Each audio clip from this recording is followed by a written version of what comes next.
Hello students. हम लोग पढ़ रहे थे pathology of blood and urine के बारे में।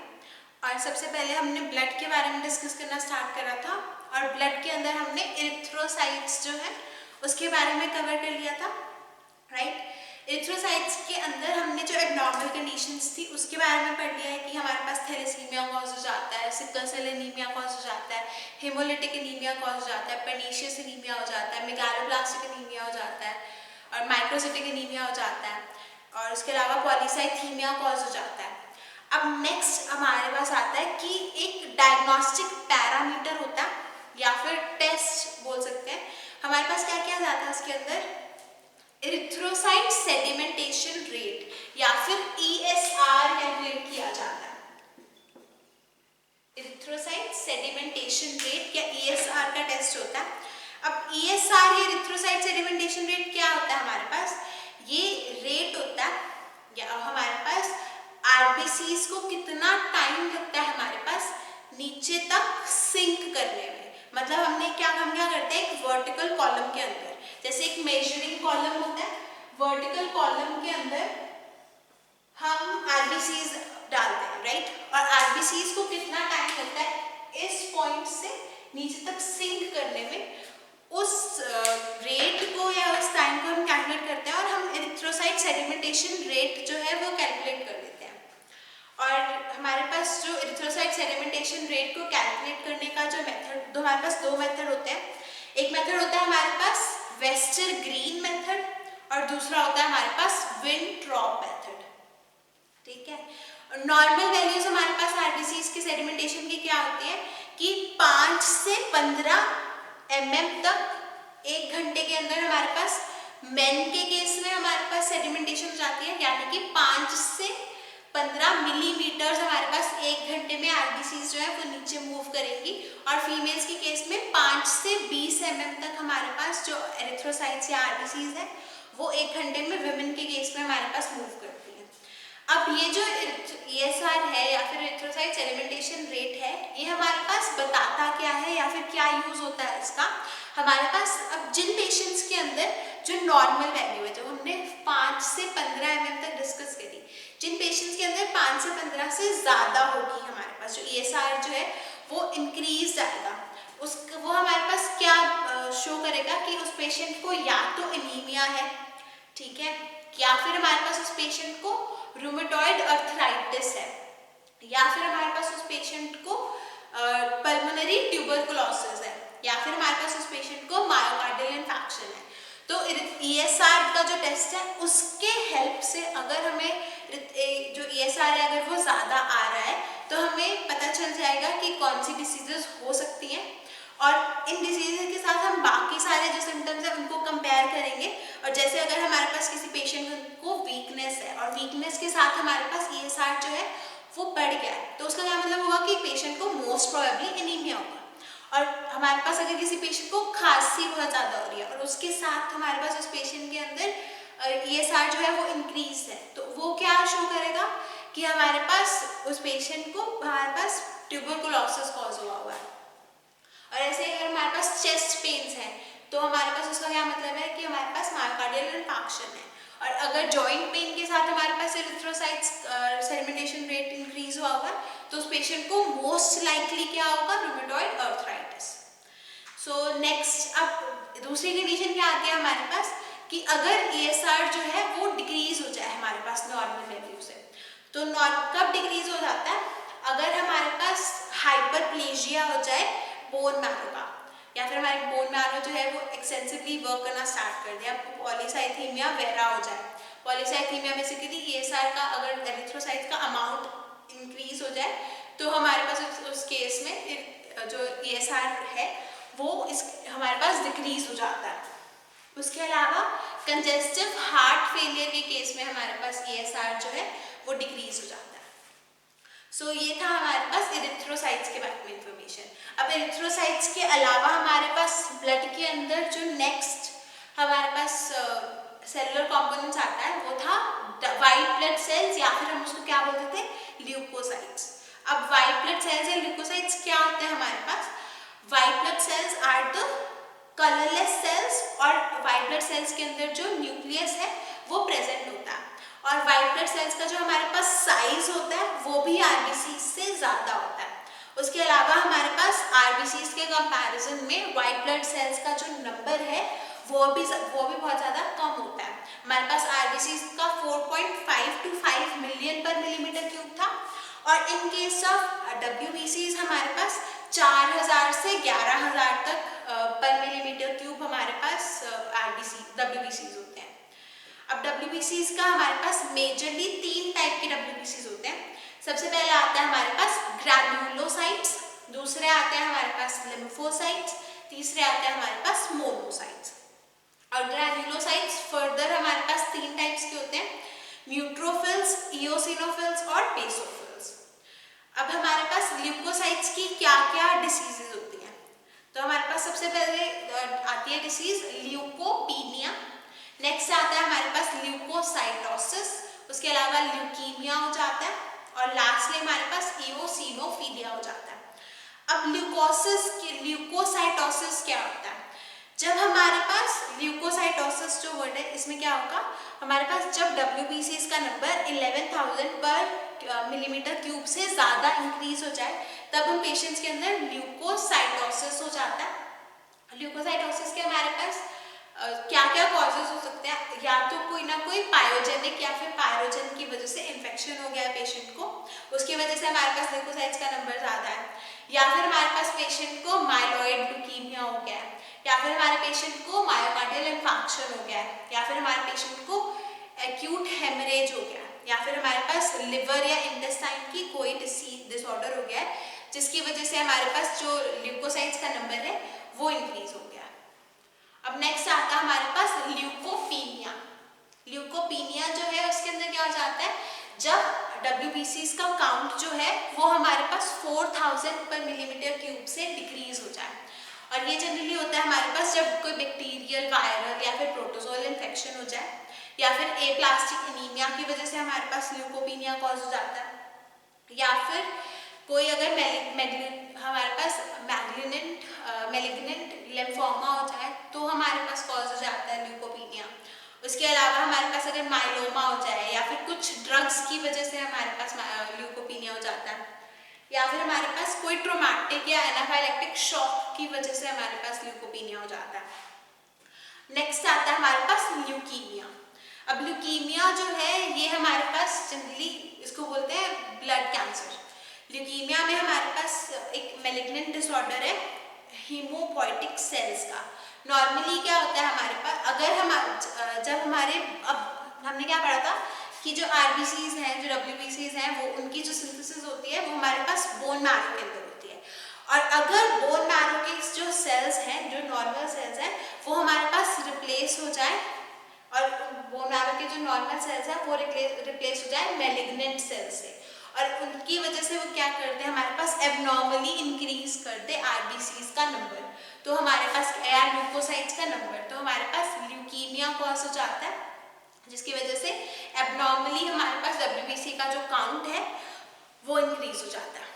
अब हमारे पास ल्यूकीमिया के कुछ फैक्टर्स होते हैं इंडक्शन के, हमारे पास या तो जो हमारे पास हार्मफुल रेडिएशंस होती हैं, एक्सरेज होती हैं, गामा रेज होती हैं, इनकी वजह से, इनके एक्सपोजर से हमारे पास ल्यूकीमिया कॉज हो सकता है, या फिर बेंजीन के एक्सपोजर से हमारे पास ल्यूकीमिया कॉज हो सकता है।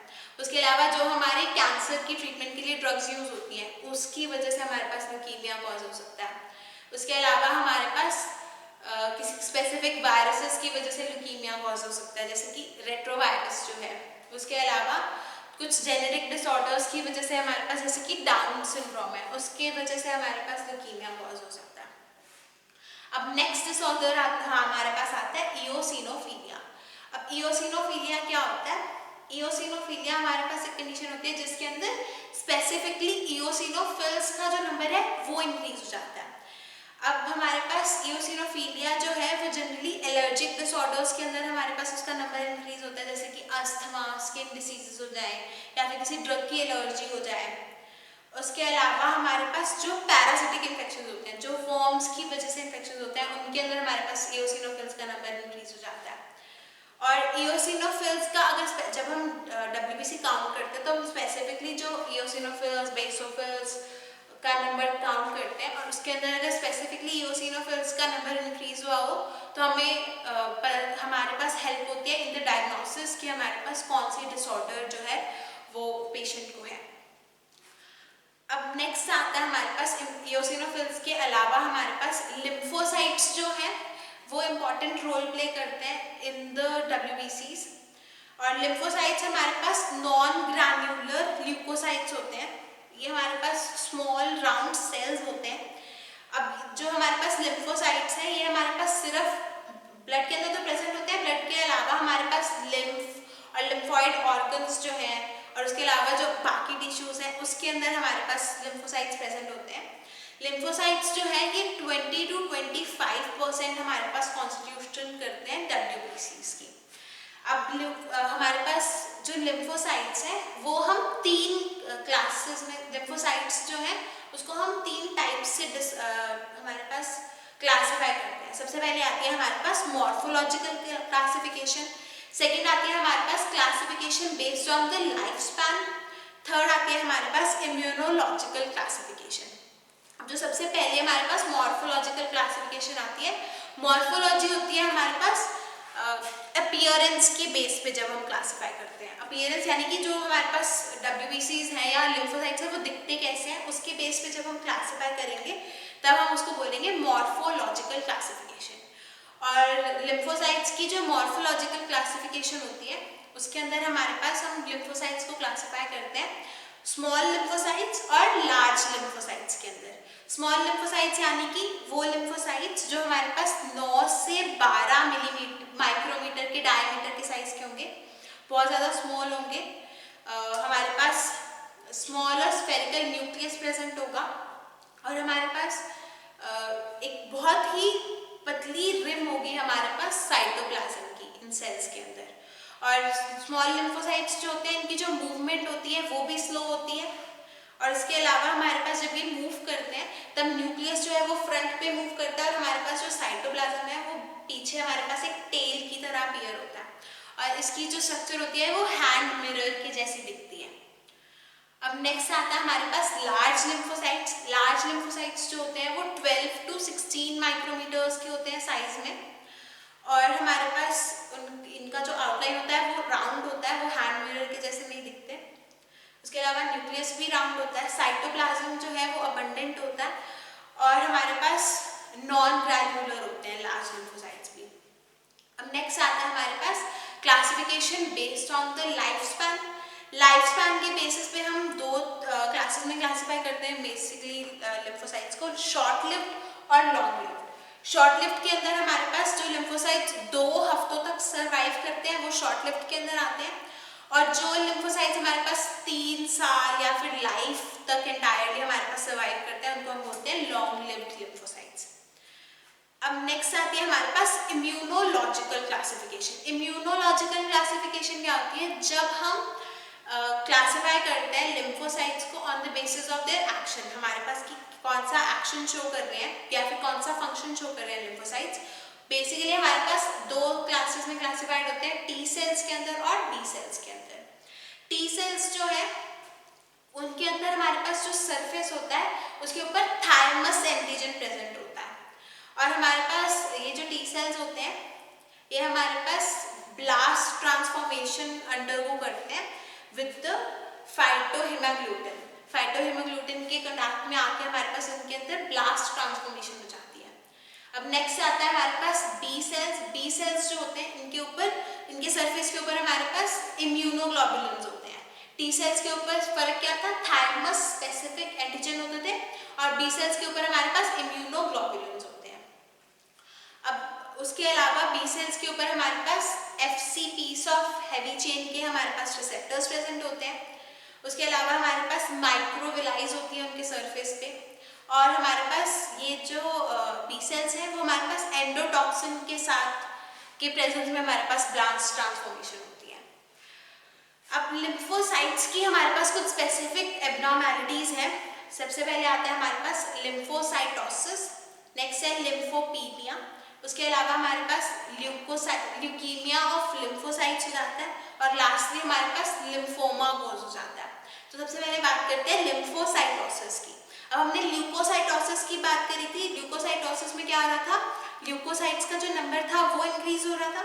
और इन केस ऑफ लिम्फोसाइटोसिस क्या होता है हमारे पास, जब लिम्फोसाइट्स का नंबर इंक्रीज हो जाएगा, लिम्फोसाइट्स नॉर्मली हमारे पास 4 × 10⁻⁶ पर ml हमारे पास प्रेजेंट होते हैं, और जब हमारे पास इससे ज़्यादा नंबर इंक्रीज हो जाए लिम्फोसाइट्स का, तब हमारे पास लिम्फोसाइटोसिस कॉज हो जाता है।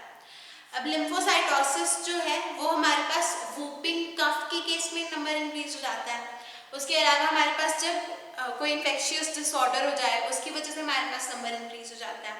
उसके अलावा जब लिम्फैटिक ल्यूकीमिया हो जाए तब हमारे पास नंबर इंक्रीज हो जाता है। उसके अलावा ट्यूबरकुलोसिस या हेपेटाइटिस के केस में हमारे पास लिम्फोसाइट्स का नंबर इंक्रीज हो जाता है। उसके अलावा मीजल्स, मम्प्स या रुबेला या चिकन पॉक्स की जितनी भी हमारे पास वायरल डिसऑर्डर्स होती हैं उनके केस में हमारे पास लिम्फोसाइट्स का नंबर इंक्रीज हो जाता है। अब नेक्स्ट आता है हमारे पास लिम्फोपीनिया। लिम्फोपीनिया के अंदर क्या होता है, जब हमारे पास लिम्फोसाइट्स का नंबर जो है वो बहुत ज़्यादा डिक्रीज हो जाए तब हमारे पास लिम्फोपीनिया कॉज हो जाता है। बिल्कुल सिमिलर जैसे हमने ल्यूकोपीनिया पढ़ा था, ल्यूकोपीनिया के अंदर ल्यूकोसाइट्स का नंबर डिक्रीज हो रहा था, और लिम्फोपीनिया के अंदर हमारे पास लिम्फोसाइट्स का नंबर डिक्रीज हो रहा है। अब लिम्फोपीनिया कब होता है, जब हमारे पास कॉर्टिकोस्टेरॉइड्स की एडमिनिस्ट्रेशन होती है तब हमारे पास लिम्फोपीनिया हो जाता है, या फिर हॉजकिंस डिसीज में हमारे पास लिम्फोपीनिया हो जाता है। उसके अलावा एक्सेसिव रेडिएशन के कांटेक्ट में आने की वजह से भी हमारे पास लिम्फोपीनिया हो जाता है। अब नेक्स्ट आता है हमारे पास ल्यूकीमिया ऑफ लिम्फोसाइट्स। अब ल्यूकीमिया हमने क्या पढ़ा था कि जब हमारे पास एबनॉर्मली WBCs का नंबर बहुत ज़्यादा इंक्रीज हो जाए, कब हो हमारे पास, जब बोन मैरो के अंदर हमारे पास जो नॉर्मल सेल्स हैं उसकी जगह पे मेलिग्नेंट सेल्स जो है उनकी प्रेजेंस हो जाए, तब हमारे पास ल्यूकीमिया कॉज होता था, राइट। अब ल्यूकीमिया ऑफ लिम्फोसाइट्स क्या होता है हमारे पास, लिम्फोसाइट्स के जब हमारे पास लिम्फोसाइट्स के नंबर में एबनॉर्मली इंक्रीज हो जाए। अब डिपेंडिंग अपॉन कि हमारे पास कौन से लिम्फोसाइट्स के अंदर नंबर इंक्रीज हो रहा है, हमारे पास 2 टाइप्स के ल्यूकीमिया ऑफ लिम्फोसाइट्स होता है। सबसे पहले होता है हमारे पास एक्यूट लिम्फोब्लास्टिक ल्यूकीमिया, और सेकेंड होता है हमारे पास chronic lymphocytic anaemia. Acute lymphoblastic anaemia में क्या होता है हमारे पास, जब जो इमेच्योर सेल्स होते हैं, जो ब्लास्ट होते हैं, इमेच्योर लिम्फोसाइट्स जो होते हैं, जब उनका नंबर हमारे पास बहुत ज़्यादा इंक्रीज हो जाता है तब हम बोलते हैं कि पेशेंट को एक्यूट लिम्फोब्लास्टिक ल्यूकीमिया कॉज हो गया। अब उसके अलावा हमारे पास जब किसी पेशेंट के अंदर T सेल्स और B सेल्स जो हमारे पास मेच्योर लिम्फोसाइट्स होते हैं, जब उनका नंबर हमारे पास इंक्रीज हो जाए तब हमारे पास कॉज हो जाता है क्रॉनिक लिम्फोसाइटिक ल्यूकीमिया। अब लास्ट डिसऑर्डर जो आता है हमारे पास लिम्फोसाइट्स के अंदर, दैट इज लिम्फोमा। अब लिम्फोमा के अंदर क्या हो जाता है हमारे पास, लिम्फोसाइट्स की मेलिग्नेंसी है। बेसिकली हमारे पास जब लिम्फोसाइट्स का नंबर बहुत ज़्यादा इंक्रीज हो जाए तब हमारे पास उस लिम्फोसाइट्स के कैंसर को हम बोलते हैं लिम्फोमा। और हमारे पास अब लिम्फोसाइट्स का जब नंबर इंक्रीज हो जाता है तब हमने अभी डिस्कस करा कि जो लिम्फोसाइट्स हैं वो सिर्फ हमारे पास ब्लड के अंदर प्रेजेंट नहीं होते हैं, लिम्फ के अंदर और लिम्फॉइड टिश्यूज के अंदर और लिम्फ ऑर्गन्स के अंदर हमारे पास लिम्फोसाइट्स प्रेजेंट होते हैं, ठीक है। तो जब हमारे पास लिम्फॉइड टिश्यू के अंदर किसी ट्यूमर की प्रेजेंस हो जाए तब उसकी वजह से हमारे पास, या फिर जो लिम्फ नोड्स होते हैं उनके अंदर अगर हमारे पास ट्यूमर हो जाए तो हमारे पास लिम्फोमा कॉज हो जाता है। मेजरली हमारे पास लिम्फोमा जो है वो 2 टाइप का होता है। Number 1 is Hodgkin's lymphoma and number 2 is non Hodgkin's lymphoma. अब जैसे हमने पढ़ा था कि हॉजकिंस डिसीज में हमारे पास लिम्फोपीनिया हो जाता है, अब वैसे ही हमारे पास हॉजकिंस लिम्फोमा में क्या होता है, हॉजकिंस लिम्फोमा हमारे पास एक लिम्फॉइड टिश्यू का एक ट्यूमर है जो यंग अडल्ट्स होते हैं अराउंड 32-38 ईयर्स ऑफ एज के, उनके अंदर हॉजकिंस लिम्फोमा होता है।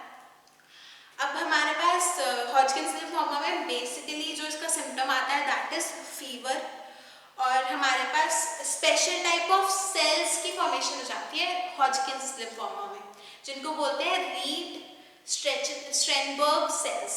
स्पेसिफिक टाइप के सेल्स की फॉर्मेशन हो जाती है हॉजकिंस लिम्फोमा में, जिसको हम बोलते हैं रीड स्टेनबर्ग सेल्स। और ये जो रीड स्टेनबर्ग सेल्स है ये हमारे पास लिम्फ नोड्स के अंदर अपियर होते हैं। और ये जो सेल्स होते हैं इनके अंदर 2 न्यूक्लियाइड्स प्रेजेंट होती हैं जो कि एक दूसरे की मिरर इमेजेस होती हैं। अब नेक्स्ट आता है हमारे पास non Hodgkin's lymphoma. Non Hodgkin's lymphoma क्या होता है? नॉन हॉजकिंस लिम्फोमा हमारे पास लिम्फोइड टिश्यूज का एक हमारे पास ट्यूमर है, राइट। इसके अंदर हमारे पास ये जनरली लोकलाइज्ड या जनरलाइज्ड फॉर्म के अंदर होता है हमारे पास। इसके अंदर हमारे पास लिम्फेडिनोपैथी हो जाती है। अब बेसिकली हमारे पास जो नॉन हॉजकिंस लिम्फोमा होता है इसके अंदर टेंडेंसी होती है एक लिम्फ नोड से दूसरे लिम्फ नोड तक ट्रांसफर होने की, और इसकी वजह से हमारे पास स्प्रेड हो जाता है। और अल्टीमेटली नॉन हॉजकिंस लिम्फोमा जो होता है वो बहुत ज़्यादा खतरनाक होता है क्योंकि स्प्लीन के अंदर, लिवर के अंदर, बोन मैरो के अंदर हमारे पास स्प्रेडिंग हो जाती है। और अल्टीमेटली हमारे पास बहुत ज़्यादा जो लिम्फोसाइट्स का जो नंबर है वो बहुत ज़्यादा इंक्रीज हो जाता है। और उसके अलावा हमारे पास जो इसकी हमारे पास जो डायग्नोसिस आएगी वो बिल्कुल सिमिलर होगी ल्यूकीमिया के। सो विद दिस आपका जो ब्लड का हमारे पास ब्लड के अंदर जो हमने सेलुलर पोर्शंस पढ़े थे, सेलुलर के अंदर हमने आरबीसीज पढ़े थे, एरिथ्रोसाइट्स और ल्यूकोसाइट्स पढ़े थे, उसके बारे में हमने डिस्कस कर लिया। नेक्स्ट लेक्चर के अंदर हम प्लेटलेट्स के बारे में डिस्कस करेंगे। Thank you.